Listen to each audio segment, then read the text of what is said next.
დღეს გადაცემა მეცნიერებრივად მშტობარი ანასტასიას სახლში მის სამართზე ესწრება თუ რა სასწაულები ხდებოდა და მის ყველა სასწაულზე ვისაუბრებ შეფოთზანი.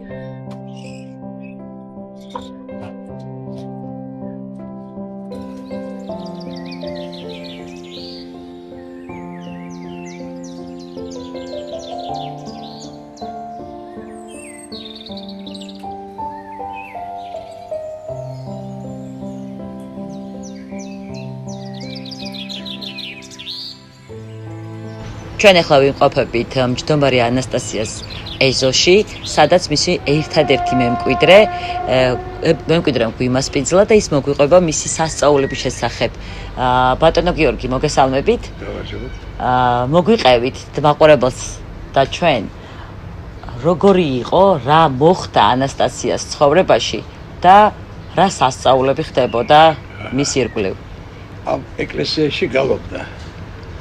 და მუშაობდა კიდე თავარი ტელეფონა სტანცია იმაზე რუსთაველის. დიახ. და პიადერსკი დვარეც გვერდზე რო იყო, ეხლა დვარეც მალადიოჟი ქვია რა. იქ იყო ტანცები, ბალები, რაღაცები და ახალგაზრდები გროვდებოდნენ იქ. დიახ. და გაიცნო ერთი კაცი არის კაცი, რომელიც მოვიდა აქა. რამდენი წლის იყო ბატონო გიორგი მაშინ ანასტასია? 18 წლის. 18-20 წლის ეგრე. ეხლა მაშინ დაბადებული არ ვიყავით. ეგრე როგორც მითხეს დება. და ცოტა დაგვიანებით მოვიდა სახლში და დედანაცვალმა არ შემოუშვა სახლში.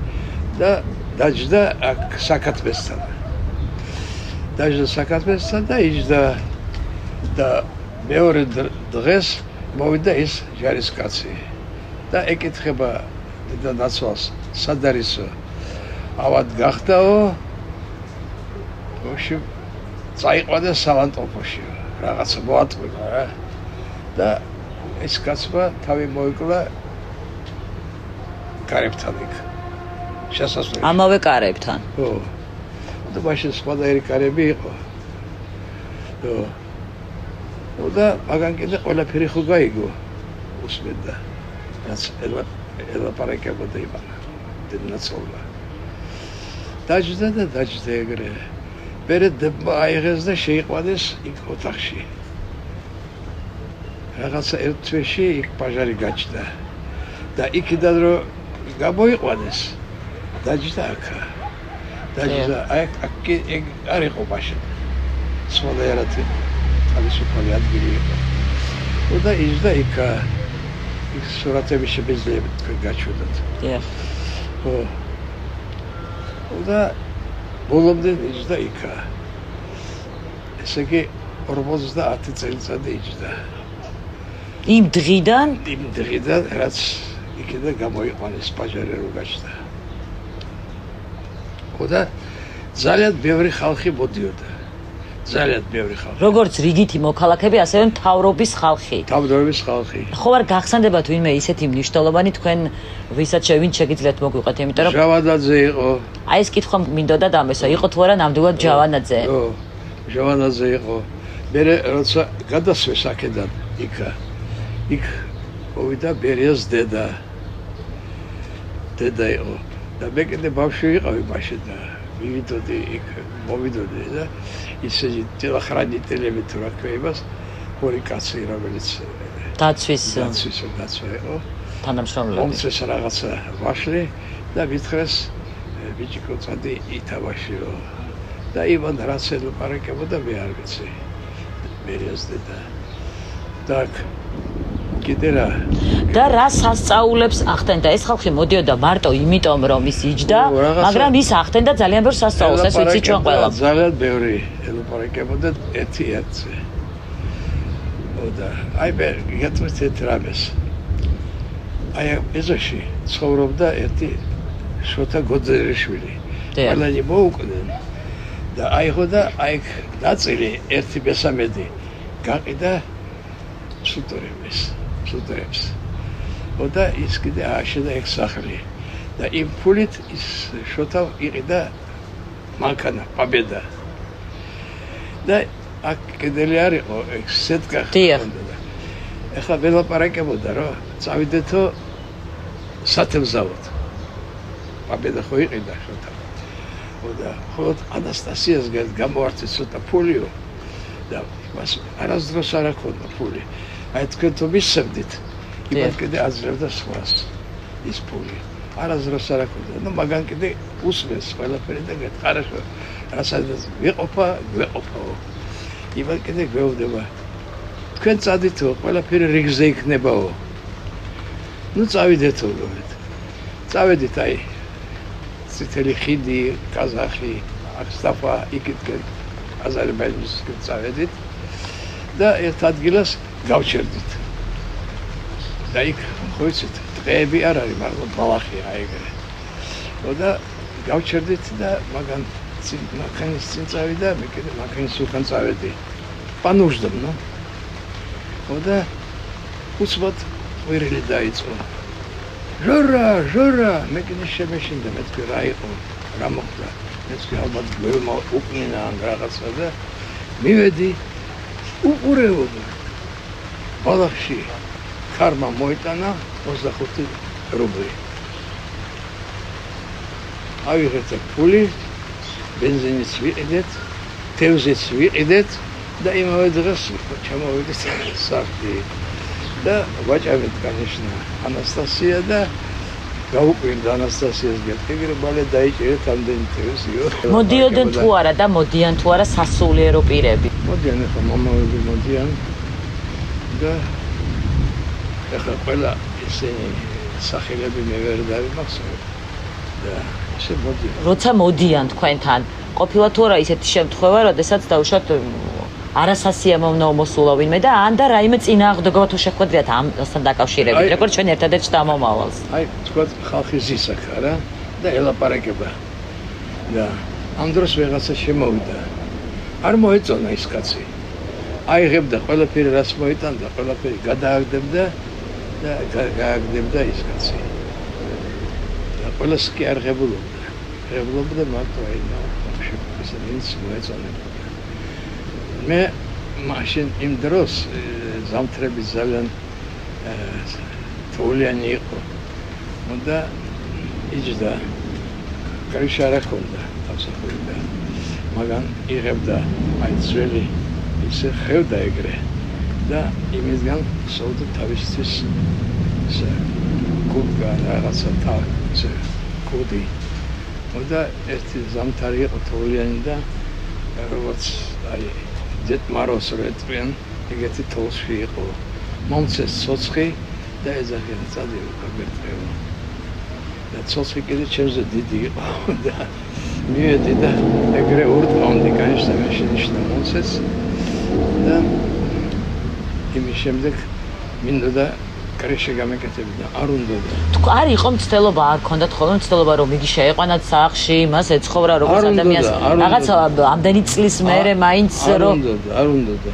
აი არ უნდოდა. თქვენ როგორ ვიგებთ, როგორ უძილებდა ის? ამას ხო ჩვეულებრივ ადამიანს ხო არ შეუძლია ეს? აი ეგრე იჯდა, მე ყოველ დილით მივიდოდი, სკოლაში რო დავდიოდი, მე სამსახურში დავდიოდი, სამუშაოს ქარხანაში. ყოველ დილით მივიდოდი, ეკითხებოდი რა გინდა შენ და მომწდე გარშობს. და დავისხამდი, გავწმინდოდი და ისე მიმეცა. და ეს რა ქვია, იჯდა და ეგრე იმაზე ცალკე.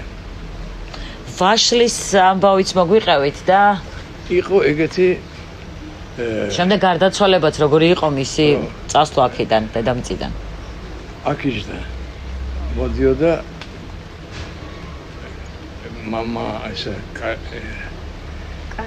კარელინი, რაფაელ კარელინი. შეიძლება მოდიოდა.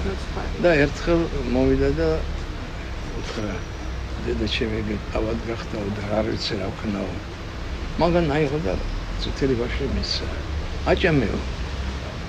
ერთი ორი დღე გავიდა და ისე მოვიდა გეთ. ჯანმრთელი გახდა ჩემი დედაო.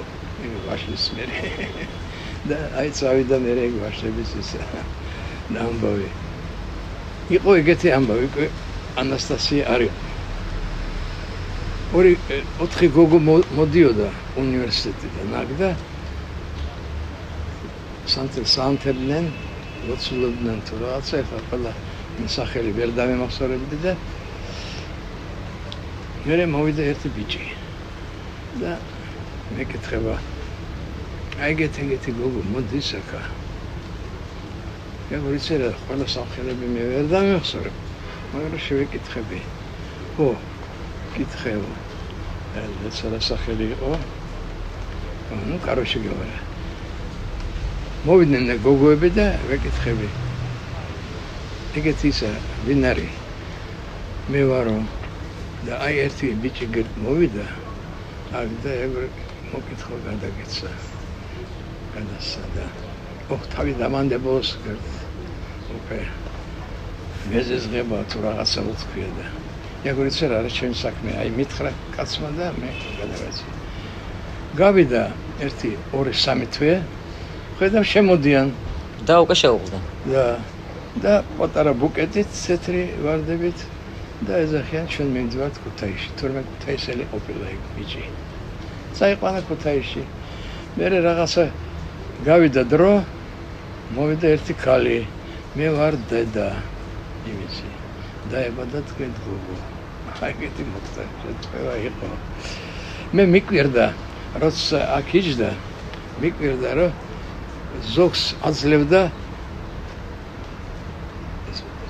ნასოვი პლატო როგორ ესა თავის ცხვირსახოცი ცხვირსახოცი ჩაყრიდა მიწა და აძლევდა იმ ქალს ადამიანს მე შევეკითხე რისთვის აძლევა თურმე ეკითხებოდნენ ხო ომი იყო და ეგ ცოცხალია თუ როგორ და თუ ცოცხალია არ აძლევდა მიწას თუ დარი იყო მიწას აძლევდა აი ეგეთი შემთხვევები იყო მერე ძალიან ბევრი ხალხი რომ მოდიოდა ხო აქ ღეროდნენ რაღაცა ლოცულობდნენ და აი ხეს გადაიყვანეს იქა აი მაშინ იყო ბერიას დედა რომ მოვიდა იქ 12 წელიწადი იქ იჯდა მაინც იქიდან გამოვიდა და ბოცთან დაჯდა და ბოცთან იჯდა მე კიდე ფეჩი გაუკეთე იქა რომ ყოველდილით რომ არ შესცილდეს და მაინც არ შედიოდა შიგ და უნდა და გარეთ გამოსულა მაგრამ თქვენს რომ აი მანქანები შემოდიან ხალხი შემოდის და იჯდა ბოცთან თქვენ მაინც ყველაზე მეტად გეცოდინებათ ან რა არის თქვენი სათქმელი ჯდომარი ანასტასია შესახებ რა სიტყვით როგორც მისი ერთადერთი მემკვიდრე როგორც თვითონ ცოცხალი მემატიანე ისიც მხვით მხილელი თქვენ ხართ თავად აი რა იყო მისი სიმბოლო გასაგებია სიყვარულის გულისთვის ის არადგა და იმ ადამიანს ბოლომდე უერთგულა თუმცა ეს ხომ თავგანწირვაა და ეს უფრო არ არის მარტივი შესაძლებლობა იყო რომ იგი სხვა კუთხით ერთგულა და დაუშვათ ესე არა რა არის თქვენი სათქმელი და რა შეტყოდით ხალხს პირობა მის თუ რაღაცა თავისთვის რომ აი იმ კაცის გულისთვის რომ იჯდეს აი ბევრი წიგნები იყო დაწერილი და აი ერთი წიგნი მაქვს თქვენ თუ იმაში კურკიაზე იყავით იქ რო გააკეთეს ესე იგი ჩამოვიდა ერთი ბიზნესმენი კრასნოდარიდან და ფული აშენა ისა და მაგის სომა წიგნი დაწერა во имя любви ჯდომარი ანასტასია გაჩვენებს ამ წიგნს თავგანწირვა სიყვარულს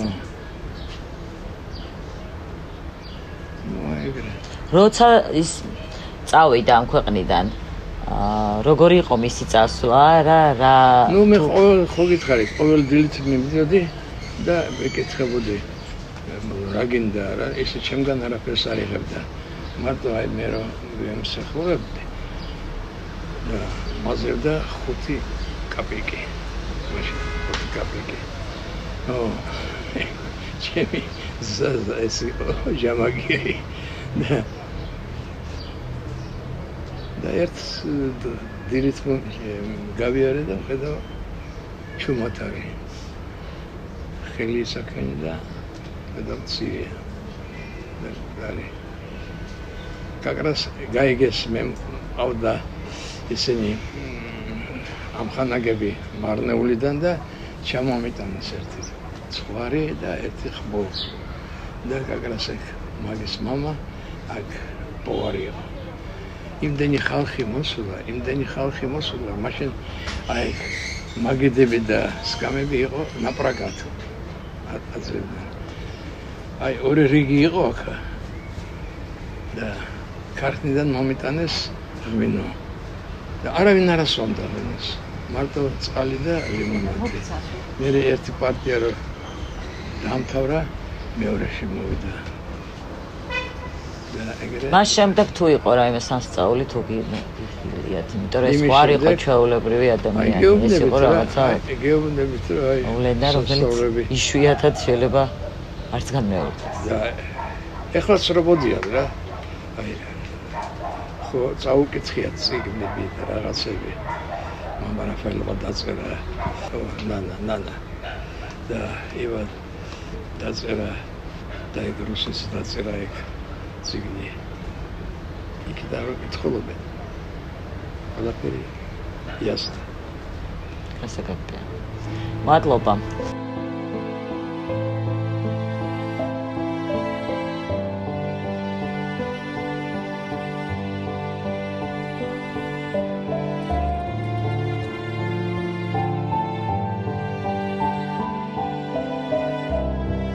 მოგვიყევით ჯობარი ანასტასიას ისტორიები, რა იცით მის შესახებ? გიორგი არის ჩვენი ნათესავი, ნათლია და ანასტასიას შესახებ ვიცით გადმოცემით, იმიტომ რომ ფიზიკურად მას სიცოცხლეში ვერ მოვესწრებოდით. ბევრი ისტორია არსებობს, რასაც ჩვენ ადამიანები სასწაულებს ვეძახით და როდესაც ვაანალიზებდით ანასტასიას ცხოვრებას და რამდენიმე მკრებულიც გამოსცა მის შესახებ, მე იქაც ვთქვი ერთი წინადადებით ასეთი რაღაცა და თქვენთანაც გავიმეორებ. ანასტასია დაჯდა ერთი ადამიანისთვის და ადგა მრავალთათვის. ის გახდათ მესვეტეთა დასის წარმომადგენელი. მართალია მისი კანონიზაცია ჯერ არ მომხდარა. ამას თავისი პროცედურა აქვს და ღვთისნებით ალბათ ამასაც მოვესწრებით ჩვენ. მაგრამ ყველა ის ისტორია მას შემდგომ, მისი გარდაცვალების შემდგომ და მანამდეც, რაც გადმოცემით ვიცით, ცხადყოფს, რომ ჩვენ გვყავდა დიდი წმინდანი. 50 წელზე მეტი დროის განმავლობაში ის ჩაცოცხლი იყო, არ ამდგარა, ღიად სის ქვეშ თორდა და ცხადია ლოცულობდა. და ღვთისძალით კეთდებოდა ეს. ამის დიდი იმედი გვაქვს და არსებობს სხვადასხვა გადმოცემები. გიორგი მგითხრათ თქვენ არქიმანდრიტ რაფაელ კარელინის, რომელიც სიცოცხლეშივე მოესწრო მას და ეს ცნობილი ვაშლების ისტორია მის პირად ისტორიას უკავშირდება. მას დედაყოლია ავად და ანასტასიას თხოვა შეწევნა. და თქვენ თუ წაიკითხავთ ამ ისტორიას, იქ არქიმანდრიტი რაფაელი ამბობს, რომ მუგეშის ნიშნათო მან გამატანაო ვაშლი დედაჩემთანო და მე გზაში უკვე ვხარობდიო, ვიცოდიო, რომ ეს კურნების ნიშანი იყო. რა თქმა უნდა, მას შეეძლო, რომ პირდაპირ გაეკურნა ანასტასია, მაგრამ თავმდაბლობისათვის და ღვთისადმიმორჩილებისათვის ასე ვთქვათ, მანევრი გამოიყენა, რომ აქედანვე კურნება არ მომხდარიყო და ვითომ ვაშლის ძალით და ლოცვის ძალით, რა თქმა უნდა, ლოცვის ძალითგან იკურნა და ღვთის შეწევნით, მაგრამ ასე დისტანციურად მას განკურნებული არ დაახვედრა დედა. და მას შემდგომ ეს ვაშლების ისტორია გრძელდება და ვისაც რა პრობლემა და გასაჭირი აქვს, იმ გასაჭირს უკავშირებს და ცდილობს და იმედება, რომ იმ ძალის კურნებას წაიღებს. ეს იქნება ფიზიკური კურნება თუ სულიერი კურნება. და რაც შეეხება სასწაულებს, სასულიერო ცხოვრებაში თითქოს კი არა და არ ეძებენ ამ სასწაულებს, ხო? როდესაც სასულიერო პირებს ვესაუბრებით ხოლმე და თითქოს გვიკრძალავენ კიდევაც ამისად მილტოვას, მაგრამ მეორეს მხრივ ამ სასწაულების და ამ კურნებების არსებობა და ასე ვთქვათ, მათი აღნიშვნა და გადმოცემა და ჩაწერა სავალდებულოც არის, როდესაც კანონიზაციის საკითხი უნდა დადგეს, როგორც იყო მამა გაბრიელის შემთხვევაში, ხო? აი ეს სასწაულები მე ვფიქრობ, რომ აქ მოსულ ადამიანებს ყველას აქვს. ზოგს უკვე ასრულებული და შემდგომ უკვე სამადლობელად მოდიან და ზოგი კიდე ამ პატარა თავის სასწაულის მოლოდინშია და მეც მაქვს ესეთი ძალიან ბევრი სასწაული.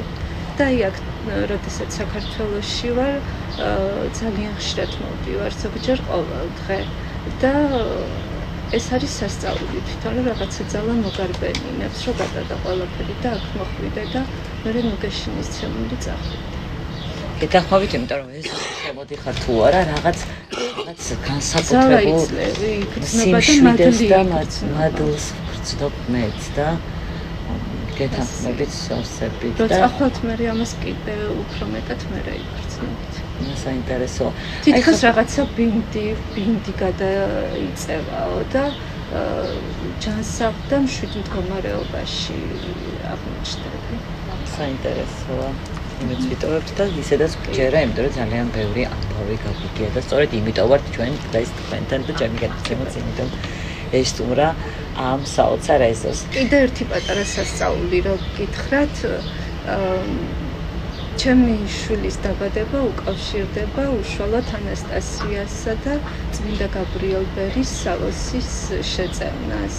ძალიან მინდოდა, რომ დედა გამხდარიყავი და მე მყავს ახლა 10 წლის გაბრიელა, რომლის ნათლიაც გახლავთ გიორგი და მამა გაბრიელის დიშვილი ვალერი. ძალიან სასიამოვნოა. გასაგებია, ძალიან კარგია რომ თქვენც თვითონ გახდით ამ ესეთი ღვთისაჩუქრის წყალობა უფლის და ღვთისაჩუქარია ისედაც შვილი და რატომ ახსენეთ დედა გამხდარიყავით, ანუ თქვენ ალბათ დიდი რაღაც მოლოდინი გქონდათ და მე ვფიქრობ ცოტა დაიგვიანა ამ ფაქტმა და რო იგვიანებდა ეს მოვლენა მე ნერვიულობა მატულობდა. გასაგებია, ძალიან კარგი. მადლობა.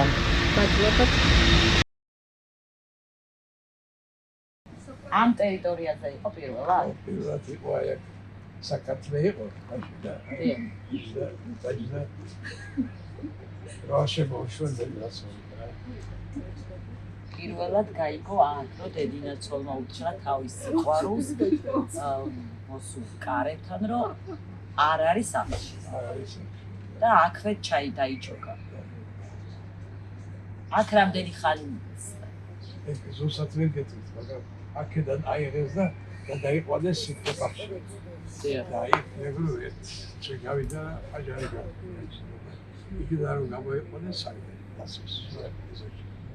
ალბათ ყველაზე დიდხანს ამ ტერიტორიაზე იყო, რადგან აქ არ გაქვთ თქვენ თვითონ ეს 50 წელიწადი აქ იჯდა. 50 წელიწადი. და ბოლო 12 წელიწადი აი იქ იჯდა 20. ჰეი, ყველაზე დიდი პერიოდი გაატარა აქ.